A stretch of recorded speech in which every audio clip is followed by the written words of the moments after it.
Hi guys, last ಪಾರ್ಟಲ್ಲಿ ಪ್ಯಾಂಗ್ ಅರ್ತಿತ್ ಮನೆಗೆ ಹೊರಟಿರ್ತಾಳೆ. ಆಗ hero ಅಪ್ಪ ಬಿಸ್ನೆಸ್ ಮೀಟಿಂಗ್ಗೆ ಹೊರಟಿರ್ತಾರೆ. ಸೊ ಇವತ್ತು ಏನಾಗುತ್ತೆ ಅಂತ ನೋಡೋಣ. ಫಸ್ಟಾಗಿ ನಾನು ಜಗಳ ಮಾಡೋದಿಲ್ಲ ಅನ್ನೋದು ಮಾತು ಕೊಡೋಕ್ಕಾಗೋದು ಅಂತ ಹೀರೋ ಅಮ್ಮ ಹೇಳ್ತಾ ಇದ್ದಾರೆ. ಹೀರೋ ಅಪ್ಪ ಹಿಂಗಿದ್ರೆ ಸಾಕು ಅಂತ ಸ್ಮೈಲ್ ಮಾಡಿ ಪ್ಯಾಂಗ್ ಮೇಲಿರೋ ನಂಬಿಕೆಯಿಂದ ಅಲ್ಲಿಂದ ಹೊರಡ್ತಾರೆ. ಪ್ಯಾಂಗು ಕಾಲ್ ಮಾಡಿ ನಾನು 2 ದಿನದಲ್ಲೇ ಬರ್ತೀನಿ, ಅಲ್ಲಿವರೆಗೂ ಮನೆಗೆ ಬಂದಿರು ಅಂತಾರೆ. ಅಂಕಲ್ ಏನು ಹೇಳ್ತಾ ಇದ್ದೀರಾ, ನೀವು ಹೊರಡ್ತಾ ಇದ್ದೀರಾ, ಆಗಿದ್ರೆ ನಾನು ಬರೋಲ್ಲ, ನೀವು ಬಂದ ಮೇಲೇ ಬರ್ತೀನಿ, ನಾ ಇವಾಗ ರಿಟರ್ನ್ ಹೋಗ್ತೀನಿ ಅಂದಾಗ ಪ್ಯಾಂಗ್ ನಾ ಎಲ್ಲ ಅರೇಂಜ್ಮೆಂಟ್ ಮಾಡಿದ್ದೀನಿ, ಬಂದಿದ್ದೀನಿ, ಏನೂ ಪ್ರಾಬ್ಲಮ್ ಇಲ್ಲ, ನೀ ಹೋಗು ಇರು, ನಾ ಬರೋವರೆಗೂ ನೀನು ಮನೇಲೇ ಇರಬೇಕು ಅಂತ ಹೇಳ್ತಾರೆ. ಇವ್ರ ಹತ್ರನೂ ಮಾತಾಡಿ ಸಂಭಾಳ್ಸೋಕ್ಕಾಗಲ್ಲ ಅಂತ ಇವಳು ಹಾಗೆ ಮನೆಗೆ ಬರ್ತಾಳೆ. ಕಾರಿಂದ ಇಳಿದು ಬರುವಾಗ ಎಲ್ಲರೂ ರೌಂಡಾಗಿ ನಿಂತಿದ್ದಾರೆ. 6 ವರ್ಷದಿಂದ ಕೊಟ್ಟ ಅದೇ ರಿಯಾಕ್ಷನ್ ಇನ್ನೂ ಹೀರೋ ಅಮ್ಮನ ಮುಖದಲ್ಲಿದೆ. ಇವಳು ಇನ್ನೂ ಬಾಯಿನೇ ಬಿಚ್ಚಿಲ್ಲ. ಹೀರೋ ಅಮ್ಮ ಅಷ್ಟರಲ್ಲಿ ಹ್ಞೂ ನೋಡು, ಇನ್ನೂ ಒಂದು ಮರ್ಯಾದಿನೂ ಗೊತ್ತಿಲ್ಲ ಅಂತ ಸ್ಟಾರ್ಟ್ ಮಾಡೋಕ್ಕೂ ಪ್ಯಾಂಗ್ ಪಟ್ ಅಂತ ಬಗ್ಗಿ ಕೈ ಮುಗಿತಾಳೆ. ನಮಸ್ತೆ ಮಾಡಿದೆ, ಹಾಗೆ ಕ್ಯಾಶುಯಲಾಗಿ ಎಲ್ಲಿ ಅರ್ತಿತ್ ಕಾಣ್ತಾ ಇಲ್ಲ ಅಂತ ಕೇಳಿದ್ದೆ. ಏನಿನ್ನೂ ಈ ಹುಡುಗಿನೂ ಬದಲೇ ಆಗಿಲ್ಲ, ಇಷ್ಟು ವರ್ಷ ಆದರೂ ಸ್ವಲ್ಪನಾದರೂ ಬದಲಾಗಿದ್ದಾಳೆ ಅಂತ ನೋಡಿದ್ರೆ ಇನ್ನೂ ಬದಲೇ ಆಗಿಲ್ಲ, ನನ್ನ ಮಗನ್ನೇ ಕೇಳ್ತಾ ಇದ್ದಾಳೆ ಅಂತ ಹೀರೋ ಅಮ್ಮ ಹೇಳೋಕ್ಕೆ ಸ್ಟಾರ್ಟ್ ಮಾಡ್ತಾರೆ. ಪ್ಯಾಂಗ್ ಇನ್ನೂ ಬದಲಾಗಿಲ್ಲ, ಇವಳು ಇನ್ನೂ ಹಾಗೆ ಇದ್ದಾಳೆ ಅಂತ ನಿರ್ಧಾರ ಮಾಡಿ ಅವರೇ ಮಾತಾಡ್ತಾ ಇದ್ದಾರೆ. ಪ್ಯಾಂಗ್ ತುಂಬ ನಿಧಾನವಾಗಿ ಕೇಳ್ತಾ ಇದ್ದಾಳೆ, ಅವ್ರು ಹೇಳೋದಕ್ಕೆಲ್ಲ ನಿಧಾನವಾಗಿ ಆನ್ಸರ್ ಮಾಡ್ತಾ ಇದ್ದಾಳೆ. ಲಾಸ್ಟಲ್ಲಿ ಏನು ಮಾಡ್ತಾರೆ ಅಂದರೆ ಹೀರೋ ಅಮ್ಮ ಆಲ್ರೆಡಿ ಹೀರೋ ಅಪ್ಪ ಅವಳು ಸ್ಟೇ ಮಾಡಿದ ಜಾಗನೇ ಅಲ್ವಾ ಕೊಡೋಕೆ ಹೇಳಿದ್ರು, ಅದನ್ನ ಕೊಡದೆ ಫಾರ್ಮಲ್ಲಿ ಕೆಲಸ ಮಾಡೋ ಸ್ಟೇ ಮಾಡೋದಕ್ಕೆ ಇರತ್ತಲ್ಲ ಆ ತೋಟದ ಮನೆ ಕೀ ಕೊಟ್ಟು ಈ ಕಡೆ ಎಲ್ಲ ಬರಬೇಡ, ಅಲ್ಲೇ ನೀನು ಇರಬೇಕು ಅಂತ ಹೇಳಿ ಕಳಿಸ್ತಾರೆ. ಪ್ಯಾಂಗು ಒಬ್ಬಳೇ ಇದ್ದು ರೂಢಿಯಾಗಿದೆ ಅಲ್ವಾ, ಸರಿ ಎಂದು ಆ ಮನೆಗೆ ಹೋಗ್ತಾಳೆ. ಅಲ್ಲಿ ನೋಡಿದ್ರೆ ಒಂದು ಲೈಟ್ ಬೆಳಕು ಇಲ್ಲ, ಡಾರ್ಕ್ ರೂಮ್ ಇದ್ರೂ ಪರವಾಗಿಲ್ಲ ಅಂದು ಥಿಂಗ್ಸ್ ಎಲ್ಲ ತೆಗೆದಿಟ್ಟು ಆ ರೂಮ್ನ ಕ್ಲೀನ್ ಮಾಡಿ ಇಡ್ತಾಳೆ. ಇವಳಿಗೆ ಇವಳನ್ನ ನೆನೆಸ್ಕೊಂಡೆ ಪ್ರೌಡ್ ಫೀಲ್ ಆಗ್ತಾ ಇದೆ. ಇದನ್ನೆಲ್ಲ ಸಂಭಾಳಿಸಿದ್ಲಲ್ಲ, ಆದರೆ ಸಖತ್ ಹಸುವಾಗ್ತಾ ಇದೆ, ಹೆಂಗೆ ಊಟ ಮಾಡೋದು ಅಂತ ಗೊತ್ತಿಲ್ಲ. ಅನ್ನ ಎಲ್ಲಿ ಸಿಗತ್ತೆ ಅಂತ ಫಾರ್ಮ್ ಸುತ್ಕೊಂಡು ಬರ್ತಾ ಇದ್ದಾಳೆ. ಈ 6 ವರ್ಷದಲ್ಲಿ ತುಂಬಾ ಚೇಂಜ್ ಆಗಿದೆ. ತುಂಬ ಫ್ಲವರ್ಸ್ ಎಲ್ಲ ಫಾರ್ಮಲ್ಲಿ ಇರೋದು ನೋಡಿ ಹಾಗೆ ಒಳ್ಳೆ ಮೂಡಲ್ಲಿ ಇದ್ದಾಳೆ. ಇವಾಗ ಪ್ಯಾಂಗ್ ಮುಂದೆ ಒಂದು ವೀಲ್ ಚೇರ್ ಬರ್ತಾ ಇದೆ. ಯಾರಿದು ಅಂತ ನೋಡಿದ್ರೆ ಅರ್ತಿತ್ ನೋಡಿದರೆ ವೀಲ್ ಚೇರಲ್ಲಿ ಕೂತಿದ್ದಾನೆ. ಅರ್ತಿತ್ ನೋಡಿದೆ ಪ್ಯಾಂಗ್ಗೆ ಸಖತ್ ಶಾಕ್. ಅವಳು ಈ ಥರ ಆಗಿರತ್ತೆ ಅಂತ ಅಂದ್ಕೊಂಡೇ ಇರೋದಿಲ್ಲ. ಇದರಲ್ಲಿ ಬೇರೆ ಅವ್ನು ಪ್ಯಾಂಗ್ನ ಗುರಾಯಿಸ್ತಾ ಇದ್ದಾನೆ. ಏನು ಶಾಕ್ ಆದಾಗ ನಾಟಕ ಮಾಡ್ತಾ ಇದೆಯಾ ಅಂತ ಪ್ಯಾಂಗ್ನ ಕೇಳೋಕ್ಕೂ ಪ್ಯಾಂಗೂ ಹೇಳ್ತಾಳೆ, ಸತ್ಯವಾಗ್ಲೂ ನನಗೆ ಗೊತ್ತಿಲ್ಲ ಅರ್ತಿತ್, ನಿನಗೆ ಹಿಂಗಾಗಿದೆ ಅಂತ ಅಂಕಲ್ ನನ್ನ ಹತ್ರ ಹೇಳೇ ಇಲ್ಲ, ಪ್ಲೀಸ್ ನನ್ನ ಕ್ಷಮಿಸು, ಬೇಕು ಅಂತ ಹಾಗೆ ಮಾಡಿಲ್ಲ ಅಂತ ತುಂಬ ಫೀಲ್ ಮಾಡಿ ಅಳ್ತಾನೆ ಹೇಳ್ತಾ ಇದ್ದಾಳೆ. ಇವಳು ನಿನ್ನ ಕ್ಷಮೆ ಇಟ್ಕೊಂಡು ನಾನೇನು ಮಾಡೋದು, ಅದ್ರ ಬದಲಾಗಿ ನಿನ್ನ ಕಾಲನ್ನ ಮುರಿಲ್ಲ, ಏನು ಓಕೆನಾ ಅಂತ ಹಾಗೆ ಪಕ್ಕದಲ್ಲಿ ಬರ್ತಾ ಇದ್ದಾನೆ. ಪ್ಯಾಂಗೆ ಸ್ವಲ್ಪ ಭಯ ಆಗ್ತಾ ಇದೆ. ಅರ್ತಿತ್ತು ಪಕ್ಕದಲ್ಲಿ ಬಂದು ನಿನ್ನಿಂದ ನಾನು ಏನು ಅನುಭವಿಸ್ತಾ ಇದ್ದೀನಿ ಅನ್ನೋದು ನಿನ್ನಿಂದನೇ ಅರ್ಥ ಮಾಡ್ಕೊಳಕ್ಕಾಗಲ್ಲ, ಹಾಗೆ ಅರ್ಥ ಮಾಡ್ಕೊಂಡಿದ್ರೆ ನೀನು ಹೀಗೆಲ್ಲ ಸಾರಿ ಕೇಳ್ತಾ ಇರಲಿಲ್ಲ ಅಂತಿದ್ದಾನೆ. ಸರಿ ನಾನು ಏನು ಮಾಡ್ಬೇಕು ಹೇಳು, ಏನಾದರೂ ಮಾಡ್ತೀನಿ ಅಂತ ಅರ್ತಿತ್ ಹತ್ರ ಪ್ಯಾಂಗ್ ಕೇಳ್ತಾಳೆ. ಹೋ ಏನಾದರೂ ಮಾಡ್ತೀಯಾ, ಮರಿಬೇಡ ನೀನೇ ಹೇಳಿದ್ಯಾ ಏನಾದರೂ ಮಾಡ್ತೀನಿ ಅಂತ, ಆಮೇಲೆ ನನ್ನ ಏನು ಕೇಳಬಾರ್ದು ಅಂತ ವಿಲ್ಲನ್ ಥರ ಮಾತಾಡಿ ಅಲ್ಲಿಂದ ಹೋಗ್ತಾನೆ. ಪ್ಯಾಂಗೆ ಸರಿಯಾಗಿ ಅರ್ಥ ಆಗಿಲ್ಲ, ಆದರೆ ಅವ್ನು ಹಿಂಗೆ ಮಾತಾಡೋದಲ್ಲೂ ದೊಡ್ಡದಾಗಿ ಕಂಡಿಲ್ಲ. ಅವ್ನ ಕಾಲು ಹೀಗಾಗಿದೆ ಅಂತ ಗೊತ್ತಾಗಿದೆ, ಅಲ್ಲೇ ಕೂತ್ಕೊಂಡು ಅಳೋಕ್ಕೆ ಸ್ಟಾರ್ಟ್ ಮಾಡ್ತಾಳೆ. ಇವತ್ತು ಫುಲ್ಲಾಗಿ ಊಟ ಮಾಡೇ ಇರೋದಿಲ್ಲ. ಈ ಫೀಲಲ್ಲೇ ಹಾಗೆ ರೂಮ್ಗೆ ಹೋಗಿ ಮಲಗಿದ್ದಾಳೆ. ಯಾವಾಗ ಮಲ್ಕೊಂಡ್ಲು ಅಂತ ಗೊತ್ತೇ ಇಲ್ಲ. ಸ್ವಲ್ಪ ಹೊತ್ತಲ್ಲೇ ಕಣ್ಬಿಟ್ಟು ನೋಡಿದರೆ ಅವಳ ಮನೆ ಹೊರಗಡೆ ಏನೋ ಕಲ್ಲು ಬೀಳೋ ಸೌಂಡ್ ಕೇಳ್ತಾ ಇದೆ. ಏನು ಸೌಂಡು ಅಂತ ಹೊರಗಡೆ ಬಂದು ನೋಡಿದ್ರೆ ಅರ್ತಿತ್ ನೋಡಿದರೆ ವೀಲ್ ಚೇರಲ್ಲಿ ಹಾಗೆ ಮನೆ ಮುಂದೆ ಕೂತಿದ್ದಾನೆ. ಏನು ಅರ್ತಿತ್ ಈ ಟೈಮಲ್ಲಿ ಬಂದಿದ್ದೀಯಾ, ಬೆಳಗ್ಗೆ ಬರ್ಬೋದಲ್ಲ ಅಂತ ಕೇಳುವಾಗ ಕರೆಕ್ಟಾಗಿ ಆವಾಗಲೇ ಕೋಳಿ ಕೂಗ್ತಾ ಇದೆ. ಏನು ಅಷ್ಟು ಬೇಗ ಬೆಳಗಾಯ್ತಾ ಅಂತ ನೋಡ್ತಾನೆ ಇರುವಾಗ ಹೀರೋ ಬಂದು ನೀನು ಏನಾದರೂ ಮಾಡ್ತೀನಿ ಅಂದೆ ಅಲ್ವಾ, ಬಾ ನನ್ನ ಜೊತೆ ಸ್ವಲ್ಪ ಕೆಲಸ ಇದೆ ಅಂತ ಪ್ಯಾಂಗ್ನ ಕರ್ಕೊಂಡು ಹೋಗ್ತಾನೆ. ಎಲ್ಲಿಗೆ ಬಂದಿದ್ದಾರೆ ಅಂತ ನೋಡಿದ್ರೆ ಅವ್ರ ಫಾರ್ಮಲ್ಲಿರೋ ದನದ ಕೊಟ್ಟಿಗೆಗೆ. ಇಲ್ಲಿ ಏನಕ್ಕೆ ಬಂದಿದ್ದೀವಿ ಅಂತ ಕೇಳಿದಾಗ ಮತ್ತೆ ಈ ಜಾಗನ ಯಾರು ಕ್ಲೀನ್ ಮಾಡೋದು, ನೀನೇ ಮಾಡಬೇಕು, ಹೋಗು ಮಧ್ಯಾಹ್ನದೊಳಗಡೆ ಮುಗಿಸ್ಬೇಕು, ಮಧ್ಯಾಹ್ನ ಬೇರೆ ಕೆಲಸ ಇಟ್ಟಿದ್ದೀನಿ ಅಂತಾನೆ. ಪ್ಯಾಂಗು ಏನು ಮಾತಾಡದೆ ಸರಿ ಅಂತ ಎಲ್ಲನೂ ಕ್ಲೀನ್ ಮಾಡ್ತಾ ಇದ್ದಾಳೆ. ಇವಳಿಗೆ ಕೆಲಸ ಮಾಡೋದೆಲ್ಲ ಪ್ರಾಬ್ಲಮ್ ಇಲ್ಲ, ಆದರೆ ಊಟ ಮಾಡದೆ ಎಷ್ಟೊತ್ತು ಅಂತ ಕೆಲಸ ಮಾಡೋಕ್ಕಾಗತ್ತೆ. ಒಂದು ಇದರಲ್ಲಿ ಸಖತ್ ಸುಸ್ತಾಗಿ ಅಲ್ಲೇ ಕೆಲಸ ಮಾಡೋರಿಗೆ ಊಟ ಹಾಕ್ತಾರಲ್ವಾ ಅಲ್ಲಿಗೆ ಹೋಗ್ತಾಳೆ. ಅಲ್ಲಿ ಹೀರೋ ಮನೇಲಿ ವರ್ಕ್ ಮಾಡೋ ಆ 2 ಮೇಡ್ಗೆ ಪ್ಯಾಂಗ್ ಅಂದ್ರೇ ಆಗಲ್ವಲ್ಲ. ಇವಳು ನೋಡಿದೆ, ಪಕ್ಕದಲ್ಲಿ ಬರಬೇಡ, ತುಂಬ ವಾಸನೆ ಬರ್ತಾ ಇದೆ, ಎಲ್ಲರೂ ಊಟ ಮಾಡ್ತಾ ಇದ್ದಾರೆ ತಾನೇ, ಕಣ್ಣು ಕಾಣಿಸ್ತಿಲ್ವಾ, ಆ ಕಡೆ ಹೋಗು ಅಂತ ಹೇಳ್ತಾರೆ. ಇವಳು ನಾ ಇಲ್ಲಿ ಊಟ ಮಾಡೋಕ್ಕೆ ಬಂದೆ ಅಂತಿರುವಾಗ ನಿನಗೆ ಊಟನ ಇಲ್ಲಿ ಕೊಡೋಕ್ಕೆ ಆಗಲ್ಲ ಅಂತ ಹೇಳ್ತಾರೆ. ಯಾಕೆ ಅಂದಾಗ ಅರ್ತಿತ್ ಸರ್ ಕೊಡಬೇಡ ಅಂದಿದ್ದಾರೆ ಅಂದಾಗ ಪ್ಯಾಂಗ್ ಹಾಗೆ ಕಣ್ಣನ್ನ ದೊಡ್ಡದಾಗಿ ಬಿಟ್ಟು ಪಕ್ಕದಲ್ಲಿ ಬರ್ತಾ ಇದ್ದಾಳೆ.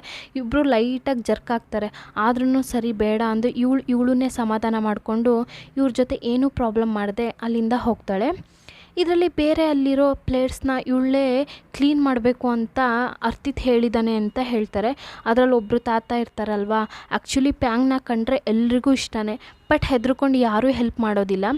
ಆದರೆ ಇವ್ರು ಪ್ಯಾಂಗ್ಗೆ ಹಸುವಾಗುತ್ತೆ ಅಂತ ಅರ್ಥ ಮಾಡಿಕೊಂಡು ಅವ್ರ ಪ್ಲೇಟಲ್ಲಿ ತುಂಬ ಊಟನ ತಗೊಬಂದು ಹಸುವಾಗ್ತಾ ಇದೆ ಅಂದೆ ಅಲ್ವಾ, ಬೇಗ ಬೇಗ ತಿನ್ನು, ಅವ್ರು ಬಂದುಬಿಡ್ತಾರೆ ಅಂತ ಕೊಟ್ಟು ಹೋಗ್ತಾರೆ. ಅದನ್ನ ತಿಂದಮೇಲೆ ಪ್ಯಾಂಗೆ ಜೀವಂತವಾಗಿರೋ ಹಾಗೆ ಫೀಲ್ ಆಗ್ತಾ ಇದೆ. ಪಾಪ ಅಷ್ಟೊಂದು ಹಸುವಲ್ಲಿ ಇರ್ತಾಳೆ. ಇವಾಗ ಹಾಗೆ ಊಟ ಮಾಡಿ ನೆಕ್ಸ್ಟ್ ವರ್ಕ್ ಮಾಡೋಕ್ಕೆ ಸ್ಟಾರ್ಟ್ ಮಾಡ್ತಾಳೆ. ಆ ಟೈಮ್ಗೆ ಒಬ್ಬ ಹುಡುಗ ಬರ್ತಾನೆ. ಪ್ಯಾಂಗ್, ನಿಮ್ಮನ್ನ ಅರ್ತಿತ್ ಸರ್ ಕರ್ಕೊಂಡು ಬರೋಕ್ಕೆ ಹೇಳಿದ್ರು ಅಂತ ಹೇಳ್ತಾನೆ. ಸರಿ ಅಂತ ಮನೆಗೆ ಹೋಗ್ತಾಳೆ. ಆ್ಯಕ್ಚುಲಿ ಹೀರೋ ಇದೆಲ್ಲ ಮಾಡ್ತಾ ಇರೋದು ಇವಳಿಂದ ಇದೆಲ್ಲ ಮಾಡೋಕ್ಕಾಗಲ್ಲ, ಹೆಂಗಾದರೂ ಇಲ್ಲಿಂದ ಹೋಗ್ತಾಳೆ ಅಂತ ಇದನ್ನೆಲ್ಲ ಮಾಡ್ತಾ ಇರ್ತಾನೆ. ಆದರೆ ಆ ಥರ ಏನೂ ಆಗ್ತಿಲ್ವಲ್ಲ. ಸೊ ಅದರಿಂದ ಅರ್ತಿತ್ನೇ ಪ್ಯಾಂಗ್ನ ಒಬ್ಬಳನ್ನೇ ಕರೆದು ಏನು ಹೇಳ್ತಾ ಇದ್ದಾನೆ ಅಂದರೆ, ನಾನು ನಿನಗೆ ಒಂದು ಚಾನ್ಸ್ ಕೊಡ್ತೀನಿ, ಇವಾಗಲೇ ಗಂಟು ಮೂಟೆ ಕಟ್ಕೊಂಡು ಎಲ್ಲಿಂದ ಬಂದು ಅಲ್ಲಿಗೆ ಹೋಗು, ಇಲ್ಲ ಇದನ್ನ ಯೂಸ್ ಮಾಡ್ಕೊಳ್ಳಲ್ಲ, ಆಮೇಲೆ ಫ್ಯೂಚರಲ್ಲಿ ಫೀಲ್ ಮಾಡೋ ಹಾಗಿರುತ್ತೆ, ಪ್ಯಾಂಕ್ ಕೇಳೋ ಹಾಗೆ ಇಲ್ಲ, ನಾನು ನಿನಗೆ ಮಾಡಿದ್ದಕ್ಕೆ ಈ ಥರನೇ ರೀಪೇ ಮಾಡಬೇಕು ಅಂತ ಆದರೆ ಇದನ್ನೇ ಮಾಡ್ತೀನಿ, ಪರವಾಗಿಲ್ಲ, ನಾನು ನೋಡ್ಕೊತೀನಿ ಅಂತ ಹೇಳ್ತಾಳೆ. ಅರ್ತಿತ್ಗೆ ಸಕ್ಕ ಟೆನ್ಷನ್ ಆಗ್ತಿದೆ. ನಮ್ಮಪ್ಪ ಬರೋದ್ರಲ್ಲಿ ನೀನು ಹೋಗು ಅಂತ ಇದ್ದೀನಿ, ಏನು ಟೆನ್ಷನ್ ಮಾಡಿ ನೋಡ್ತಾ ಇದೆಯಾ, ಸರಿ ನೋಡ್ಕೊಳ್ಳೋಣ, ಇದಕ್ಕೆ ನೀನು ತುಂಬ ಫೀಲ್ ಮಾಡ್ತೀಯ ಅಂದಾಗ ನೀನು ನನ್ನ ಕ್ಷಮಿಸೋವರೆಗೂ ನಾನು ಇಲ್ಲಿಂದ ಹೋಗೋದಿಲ್ಲ, ನಾನು ಇಲ್ಲೇ ಇರ್ತೀನಿ ಅಂತ ಹೇಳ್ತಿರುವಾಗ, ಸರಿ ಓಕೆ ನಾನು ನಿನ್ನ ಕ್ಷಮಿಸ್ದೆ, ಪ್ಲೀಸ್ ಇಲ್ಲಿಂದ ಹೋಗ್ತೀಯ ಅಂದಾಗ, ಇಲ್ಲ ನಿನ್ನ ಮನ್ಸಾರ ಕ್ಷಮಿಸಿದ್ಮೇಲೆ ನಾನು ಇಲ್ಲಿಂದ ಹೋಗ್ತೀನಿ ಅಂತ ಇದ್ದಾಳೆ. ಇವಳು ಮುಗಿಸಿ ಸರಿ ನನಗೆ ಕೆಲಸ ಇದೆ ನಾನು ಹೋಗ್ತೀನಿ ಅಂತ ಹೋಗುವಾಗ ಅರ್ತಿತ್ ಹಾಗೆ ಗುರಾಯಿಸ್ತಾ ಕೂತಿದ್ದಾನೆ. ಆ ಟೈಮಲ್ಲಿ ಅವ್ನ ವೀಲ್ ಚೇರ್ ವರ್ಕ್ ಆಗ್ತಾಯಿಲ್ಲ. ಇವಳು ಇರುವಾಗಲೇ ಹಿಂಗೆ ಆಗಬೇಕಾ ಸುಡ್ಗಾಡು ಅಂತ ಯೋಚನೆ ಮಾಡ್ತಾ ಇದ್ದಾನೆ. ಹಿಂಗಾಗಬೇಕಂತ ಹೇಳ್ತಿರುವಾಗ ಅರ್ತಿತ್ ಟೆನ್ಷನ್ ಆಗುವಾಗ ಪ್ಯಾಂಗ್ ಇದನ್ನ ನೋಡ್ತಾಳೆ. ಹಾಗೆ ಬಂದು ಏನು ಯೋಚನೆ ಮಾಡಿದೆ ಅಲ್ಲಿಂದ ಬಂದು ಇವನನ್ನ ವೀಲ್ ಚೇರಿಂದ ತೊಳ್ಕೊಂಡು ಹೋಗೋಣ ಅಂತ ಅದ್ರಲ್ಲಿ ಲೈಟಾಗಿ ಅಷ್ಟೇ ಕೈ ಇಡ್ತಾಳೆ. ಅಷ್ಟರಲ್ಲಿ ಇವನು ಕೂಗಾಡೋಕ್ಕೆ ಸ್ಟಾರ್ಟ್ ಮಾಡ್ತಾನೆ. ಛೀ ಥೂ ಕರ್ಮ, ನಿನ್ನ ಕೈಯಲ್ಲೇ ಇದ್ರಲ್ಲಿ ತಾಗಿಸ್ಬೇಡ, ಇದ್ರನ್ನ ತಾಗಿದ್ರೆ ಒಂಥರ ಆಗ್ತಾಯಿತ್ತು ನನಗೆ ಅಂಥೇಳಿ ಒಂಥರ ಮಾತಾಡ್ತಾನೆ. ಪ್ಯಾಂಗೆ ಒಳಗಡೆ ಕಷ್ಟ ಆಗ್ತಾಯಿದೆ, ಆದರೂ ಅವನ ಹತ್ರ ಏನೂ ಆನ್ಸರ್ ಮಾಡದೆ ಮನೆ ಒಳಗಡೆ ಬಂದು ಬಿಟ್ಟು ಹೋಗ್ತಾಳೆ. ಆವಾಗಲೇ ಇವನಿಗೆ ಊಟನ ರೆಡಿ ಮಾಡಿ ಇಟ್ಟಿರ್ತಾರೆ. ಅದನ್ನ ನೋಡಿದೆ ಪ್ಯಾಂಗು ಹಸುವನ್ನು ಕಂಟ್ರೋಲ್ ಮಾಡೋಕ್ಕಾಗ್ತಾ ಇಲ್ಲ. ಊಟ ನೋಡಬೇಡ ಪ್ಯಾಂಗ್, ಪ್ಲೀಸ್ ನೋಡಬೇಡ ಪ್ಯಾಂಗ್ ಅಂತ ಇವಳು ಕಂಟ್ರೋಲ್ ಮಾಡ್ತಾ ಇದ್ದಾಳೆ. ಕಂಟ್ರೋಲ್ ಮಾಡಿ ಅವನನ್ನು ಬೇಗ ಬಿಟ್ಟು ಬೇಗ ಹೋಗೋಣ ಅಂತ ನೋಡುವಾಗ ಅರ್ತಿತ್ ಅವಳಿಗೆ ಹಸುವಾಗ್ತಿದೆ ಅಂತ ಅರ್ಥ ಮಾಡಿಕೊಂಡು, ಹೇ ಪ್ಯಾಂಗ್ ಎಲ್ಲಿಗೆ ಹೋಗ್ತಾ ಇದೆಯಾ, ಬಾ ನನ್ನ ಜೊತೆ ಕೂತ್ಕೊಂಡು ಊಟ ಮಾಡು ಅಂತ ಕರೀತಾನೆ. ಏನು ಇವನು ಚೇಂಜ್ ಆಗಿ ಮಾತಾಡ್ತಾ ಇದ್ದಾನೆ, ಒಳಗಡೆ ಏನಾದರೂ ದೆವ್ವ ಸೇರ್ಕೊಳ್ತಾ ಅಂತ ನೋಡುವಾಗ ಏನು ನೋಡ್ತಾ ಇದೆಯಾ, ಬಾ ಕೂತ್ಕೊ ಅಂದಾಗ ಪ್ಯಾಂಗು ಹೆಂಗೋ ಊಟ ಹಾಕಿದ್ರೆ ಸಾಕು ಅಂತ ಚೇರಲ್ಲಿ ಕೂತ್ಕೋತಾಳೆ. ಅರ್ತಿತ್ ಏನು ಮಾಡ್ತಾನೆ ಅಂದರೆ ಅವ್ರ ಮನೇಲಿ ನಾಯಿಗೆ ಹಾಕೋ ತಟ್ಟೆ ತೊಗೊಂಬಂದು ಆ ಜಾಗದಲ್ಲಿರೋ ಊಟನೆಲ್ಲ ಹಾಕಿ ಕೆಳಗಡೆ ಹಾಗೆ ಹಾಕ್ತಾನೆ. ಏನಕ್ಕೆ ಇಲ್ಲಿ ಕೂತಿದ್ದೀಯಾ, ನಿನ್ನ ಜಾಗ ಇಲ್ಲಿದೆ, ಇಲ್ಲಿ ಬಂದು ಊಟ ಮಾಡು ಅಂತ ಹೇಳಿ ಅವಮಾನ ಮಾಡ್ತಾನೆ. ಹಾಗೆ ಆ ಇಬ್ಬರು ಮೇಡು ಸಖತ್ ನಗ್ತಾ ಇದ್ದಾರೆ. ಈ ಥರ ಅವಮಾನ ಮಾಡ್ತಾನೆ ಅಂತ ಪ್ಯಾಂಗ್ ಅಂದ್ಕೊಂಡೇ ಇರೋದಿಲ್ಲ. ನಿಮಗೆ ನನ್ನ ಜೊತೆ ಊಟ ಮಾಡೋದು ಇಷ್ಟ ಇಲ್ಲ ಅಂದರೆ ಮೊದಲೇ ಹೇಳ್ಬೋದಿತ್ತಲ್ಲ, ಯಾಕೆ ಈ ಥರ ಮಾಡ್ತೀರಾ, ನೀವೇನೇ ಮಾಡಿದ್ರು ನಾನು ಇಲ್ಲಿಂದ ಹೋಗೋದಿಲ್ಲ, ನಾ ಫಾರ್ಮಲ್ಲೇ ಊಟ ಮಾಡ್ಕೊತೀನಿ ಅಂತ ಹೇಳಿ ಅಲ್ಲಿಂದ ಹೋಗ್ತಾಳೆ. ಅರ್ತಿತ್ ಇವಳನ್ನ ಮನೆಯಿಂದ ಹೊರಗಡೆ ಕಳ್ಸೋಕ್ಕೆ ಡಿಸೈನಾಗಿ ಐಡಿಯಾನ ಟ್ರೈ ಮಾಡ್ತಾನೇ ಇದ್ದಾನೆ. ಟ್ರೈ ಮಾಡಿ ನೋಡ್ತಾನೆ ಇದ್ದಾನೆ. ಪ್ಯಾಂಗ್ ಸ್ವಲ್ಪನೂ ಕ್ಯಾರೆ ಅಂತಿಲ್ಲ. ಇಷ್ಟು ದಿನ ಅಪ್ಪ ಅಮ್ಮ ಯಾರೂ ಇಲ್ದಂಗೆ ತಾನೇ ಒಬ್ಬಳೇ ಇದ್ದು ಇಷ್ಟು ಸ್ಟ್ರಾಂಗ್ ಆಗಿದ್ದಾಳೆ. ಆದರೂ ಊಟ ಎಲ್ಲ ಹಾಕ್ತೆ ಟಾರ್ಚರ್ ಮಾಡಿದ್ರೆ ತುಂಬ ದಿನ ಇರೋಕ್ಕಾಗಲ್ಲ ಅಲ್ವಾ. ನೈಟ್ ಕಾರಲ್ಲಿ ಕೂತ್ಕೊಂಡು ಸಖತ್ ಅಳ್ತಾ ಇದ್ದಾಳೆ. ಇವಳೇ ಹೇಳ್ಕೊತಾ ಇದ್ದಾಳೆ, ನೀನು ಸ್ಟ್ರಾಂಗ್ ಆಗಿರು ಪ್ಯಾಂಗ್, ಅಂಕಲ್ ಬರೋವರೆಗೂ ಇಲ್ಲಿರಬೇಕು ಅಂತ ಇವಳೇ ಧೈರ್ಯ ಹೇಳ್ಕೊಂಡು ರೂಮ್ಗೂ ಹೋಗದೆ ಹಾಗೆ ಕಾರಲ್ಲೇ ನಿದ್ದೆ ಮಾಡ್ತಾಳೆ. ಅರ್ತಿತ್ ಇವಳನ್ನ ಏನು ಮಾಡಿದ್ರು ಕ್ಯಾರ್ ಅಂತಿಲ್ವಲ್ಲ, ಬೇರೆ ಏನಾದರೂ ದೊಡ್ಡದಾಗಿ ಮಾಡಬೇಕು ಅಂತ ಒಂದು ಇದರಲ್ಲಿ ಏನು ಮಾಡ್ತಾನೆ ಅಂದರೆ ಪ್ಯಾಂಗ್ನ ಒಂದು ರೂಮಲ್ಲಿ ಬಿಟ್ಟು ಡೋರ್ನ ಲಾಕ್ ಮಾಡ್ತಾನೆ. ಆ ರೂಮಲ್ಲಿ ಲೈಟ್ ಇಲ್ಲ ಏನಿಲ್ಲ, ಅದು ಕಾಡಿನ ನಡುವೆ ಇದೆ. ಚಿಕ್ಕ ವಯಸ್ಸಲ್ಲಿ ಹೀಗೆ ತಾನೇ ಮಾಡಿರ್ತಾನೆ, ಅದೇ ಥರ ಇವಾಗಲೂ ಮಾಡ್ತಾಯಿದ್ದಾನೆ. ಬೆಳಗ್ಗೆಯಿಂದ ರಾತ್ರಿವರೆಗೂ ಅದೇ ರೂಮಲ್ಲೇ ಇದ್ದಾಳೆ. ಒಂದು ಇದರಲ್ಲಿ ಅವಳಿಂದನೂ ಆಗ್ತಾಯಿಲ್ಲ, ಹೆಂಗಾದರೂ ತಪ್ಪಿಸ್ಕೊಳ್ಬೇಕು ಅಂತ ಏನಾದರೂ ದಾರಿ ಇದೆಯಾ ಅಂತ ನೋಡುವಾಗ ಹಿಂದೆ ಒಂದು ದಾರಿ ಇರೋದು ನೋಡ್ತಾಳೆ. ಅದರಿಂದ ಹತ್ತಿ ಹೊರಗಡೆ ಬರ್ತಾಳೆ. ಬಂದಿದೆ ಸ್ಟ್ರೈಟಾಗಿ ಹೀರೋನ ನೋಡೋಕ್ಕೆ ಬರ್ತಾಳೆ.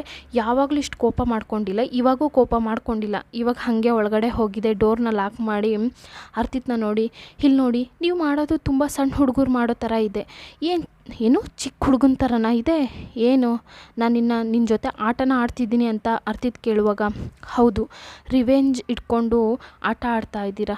ನಾನೇ ನನ್ನ ಕೆಲಸ ಮಾಡೋಕ್ಕೆ ರೆಡಿ ಆಗೇ ತಾನೇ ಇದ್ದೀನಿ. ಅದಕ್ಕೆ ಊಟ ಹಾಕಬೇಕು ಅಲ್ವಾ, ಊಟ ಮಾಡಿದ್ರೆ ತಾನೇ ನನಗೆ ಕೆಲಸ ಮಾಡೋಕ್ಕೆ ಎನರ್ಜಿ ಸಿಗೋದು. ನಾನು ಚೇಂಜ್ ಆಗಿದ್ದೀನಿ, ಮೊದಲಿನಂಗೆ ಇಲ್ಲ ಅಂತ ನಿಮಗೆ ಅರ್ಥ ಮಾಡಿಸ್ಬೇಕು ಅಂತ ಇದ್ದೀನಿ. ಆದರೆ ಅದಕ್ಕೆ ನೀವು ಚಾನ್ಸೇ ಕೊಡ್ತಾ ಇಲ್ಲ ಅಂತಿರುವಾಗ ಸುಮ್ಮನೆ ನಾಟಕ ಮಾಡಬೇಡ.